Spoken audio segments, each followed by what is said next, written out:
రాష్ట్ర వ్యాప్తంగా సంచలనం రేకెత్తించిందో కిడ్నీ రాకెట్ గుట్టురట్టు సరూర్‌నగర్ రంగారెడ్డి జిల్లా సరూర్‌నగర్ డాక్టర్స్ కాలనీలో.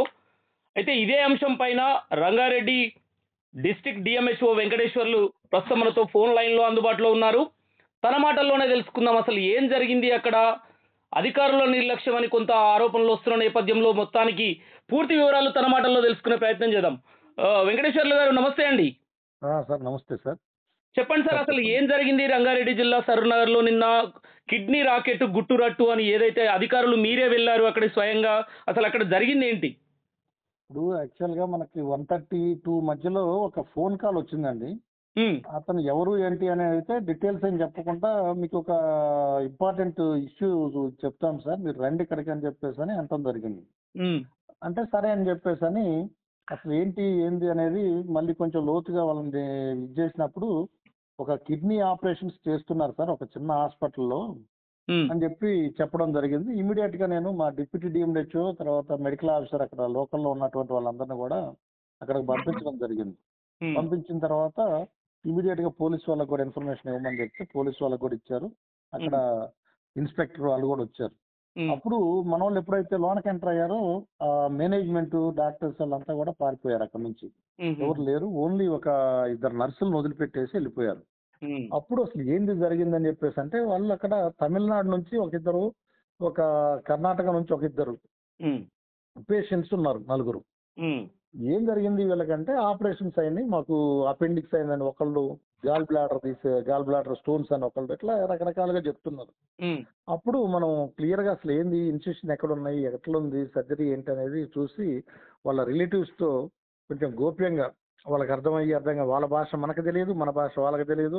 హ్మ్. అప్పుడప్పుడు కొంచెం ఇంగ్లీష్‌లో అవి ఇవి వర్డ్స్ మాట్లాడుకుంటూ ట్రాక్ చేస్తే అప్పుడు మనకు తెలిసొచ్చింది. హ్మ్. ఇద్దరేమో కిడ్నీ డోనార్స్, ఇద్దరేమో కిడ్నీ రెసిపియెంట్స్ అంటే ట్రాన్స్‌ప్లాంట్ చేసుకున్నటువంటి వాళ్ళు అంటే అనేటటువంటి విషయం తెలిసిందనమాట. హ్మ్.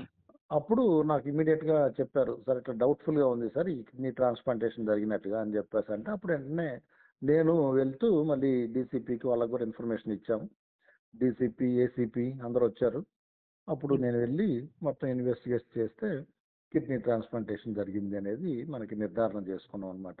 హ్మ్. అంత లోపల మా సెక్షన్ డెమో సెక్షన్ ఉంటుంది. వాళ్ళని పంపించేసి ఆ మేనేజ్మెంట్ అతన్ని పట్టుకొని తీసుకొచ్చారు. హ్మ్. ఏం లేదు మాట్లాడదాం. అసలేం జరిగిందో చెప్పండి అని చెప్తే తీసుకొస్తే వచ్చాడు. హ్మ్. అతనికి ఎంత అడిగినా కూడా లేదు సార్ నేను లేను. నేను ఊరెళ్ళాను. నాకు తెలీదు ఏం ఆపరేషన్ అయిందో అని తప్పించుకునే ప్రయత్నం చేస్తుండు.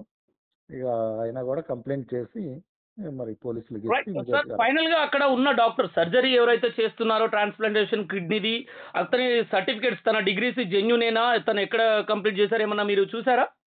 లేదండి. ఇప్పుడు మనం ఇచ్చింది అక్కడ 9 బెడెడ్ హాస్పిటల్‌కి పర్మిషన్ ఇచ్చాము.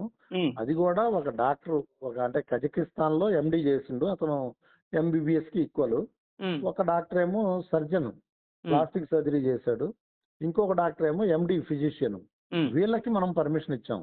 హ్మ్. అంతే తప్పితే యూరాలజిస్ట్ గాని ఎవరు కూడా మనకు అసలు అప్లై చేయలేదు. మనం పర్మిషన్ ఇవ్వలేదు. ప్లస్ థియేటర్ కూడా మామూలు సర్జరీస్‌కి పనికొచ్చే థియేటర్ అది. థియేటర్ ఇప్పుడు ట్రాన్స్‌ప్లాంటేషన్ చేయాలి అంటే పెద్ద థియేటర్ ఉండాలా, మాడ్యులర్ థియేటర్ ఉండాలా, ఇన్ఫెక్షన్ లేకుండా సర్జరీ చేసేటట్టుగా ఉండాలా. ఇవన్నీ కూడా ఏం లేవు. మనం అట్లా వాళ్ళకి ఇవ్వలా పర్మిషన్. హ్మ్. ఏది అవయవాల మార్పిడి చేసేంత పెద్ద థియేటరు కాదు.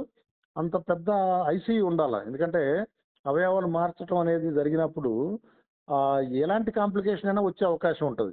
హ్మ్. ఆ కాంప్లికేషన్స్ నుంచి ఎమ్మటే రెస్క్యూ చేసుకోవడానికి ఐసీయూ కూడా పెద్దదుండాల. అన్ని రకాలుగా మనకి వెంటిలేటర్ సెటప్ ఉండాలి. అన్నీ ఉండాలి. హ్మ్. అలాంటివి కూడా ఏం లేవు. అలాంటి హాస్పిటల్‌కి మనం పర్మిషన్ ఎందుకు ఇస్తాం చెప్పండి? మనమేం ఇవ్వలేదు పర్మిషన్. మనం ఇచ్చిందల్లా జస్ట్ రొటీన్‌గా ఫిజిషియన్ పరీక్షలు చేసి చూడడానికి, ఒక సర్జన్ జనరల్ సర్జరీ చేసుకోవడానికి. అంటే ఇక్కడ సార్ వాటికి ఓవరాల్‌గా కొంత మీ మీద గూడా విమర్శలు, ఆరోపణలొస్తున్నాయి. అధికారుల నిర్లక్ష్యం గూడా ఉంది. ఒక హాస్పిటల్‌ని అంటే వీళ్ళ దృష్టికి వస్తే తప్ప గూడా పట్టించుకోలేని పరిస్థితి. ఎప్పుడు లేదు విజిట్ జేయరు. లేదండి. అధికారులు విజిట్ అలాంటిదేం జేయరనేది ఉంది. లేదండి. మనకి యాక్చువల్‌గా మనం ఇచ్చి 6 నెలలు కూడా కాలేదు అక్కడికి. వాళ్ళకి పర్మిషన్ ఇచ్చి. హ్మ్. పర్మిషన్ ఇచ్చింది కూడా 6 మంత్స్ బ్యాకే ఇచ్చాము. అప్పుడు ఇన్స్‌పెక్షన్ చేశారు. అంతా అయింది. తర్వాతనే మనం వాళ్ళకి ఇది అనుమతి ఇవ్వడం జరిగింది. అనుమతి ఇచ్చిన తర్వాత వాళ్ళు ఈ మధ్యే చేశారా? లేకపోతే 2 చేశారా? 3 చేశారా? అనేది ఇంకా మనకు తెలీదు. మనకి ఇమ్మీడియేట్‌గా తెలిసిన వెంటనే 2:30కి తెలుసు. 1:30 మధ్యలో 1:32 మధ్యలో మనకు తెలిసింది. 2:30 లోపల నేను అక్కడ డాక్టర్స్ని పంపించాను. ఉమ్, మనం తనిఖీలు చేస్తూనే ఉన్నాం. ఇప్పుడు వేరే బిఎన్ రెడ్డి ఆ ఏరియాలో ఉన్న హాస్పిటల్స్ అన్నీ కూడా తనిఖీలు చేస్తాను. ఇది ఉమ్. మొన్న కొత్తగా ఇచ్చిన హాస్పిటల్ కాబట్టి ఇంకప్పుడే వెళ్ళాల్సిన అవసరం రాలేదు.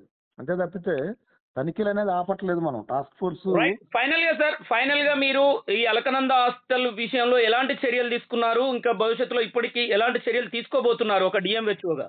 ఇప్పుడు మనం క్లియర్గా అక్కడ ఉన్నటువంటి మేనేజ్మెంట్ ఎవరైతే ఉన్నారో అతన్ని అరెస్ట్ చేయించామండి. వాని మీద కంప్లైంట్ చేశాము, హాస్పిటల్ మీద కంప్లైంట్ చేశాము, పోలీస్ స్టేషన్లో కేసు ఫైల్ అయింది. అతను అరెస్ట్ చేశాం. మళ్ళీ హాస్పిటల్ మొత్తం కూడా వాళ్ళని షిఫ్ట్ చేసి గాంధీకి పంపించాము. హాస్పిటల్ని కూడా సీజ్ చేయడం జరిగింది. ముందు ముందు ఎక్కడైనా ఇలాంటి జరిగిందంటే మాత్రం తప్పకుండా ఇంకా సీరియస్ యాక్షన్ తీసుకోవడానికి కూడా మేము వెనకాడబోము.